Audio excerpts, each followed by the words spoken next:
Aziz milletimiz Altın Köprü. İşte bugünün tarihine kısmet oldu. 2026 3.27. Bugün Cuma gündü. Bu orta yıkadı. Orta yıkanın zahmet üzerinde elindi. Bak. Molla Amir. Arkadaşlarımız, belediye cemaati. Aşağıda o da serler, görçür, nehirler. Her çeşit, her daireler, bütün daireler mutabaa ederler. Orta yıkanın vazını.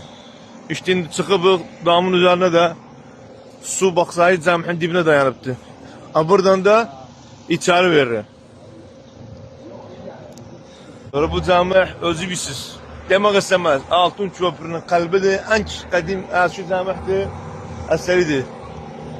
İnşallah. İşte davamız da budur.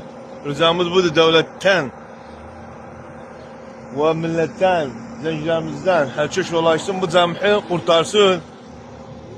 Daha demeyin, bu camide daha indi bu fatura namaz kılmaz. Haram hepsi sudan dolup. Havuç dolup bakkamdan. Ha gördüğünüz halde. Bugün diyeceğim size havuç işimi göstereyim. O da müntezahtı zaten, müntezahtı bir sıfatıptı. Bu da havuç işi. Bu da mesela o abdest yerdi. Bu cami de ne hal olur? Devlet daireleri, iyi adamlar hapsına tedakül etsin. Ve her şey selamız.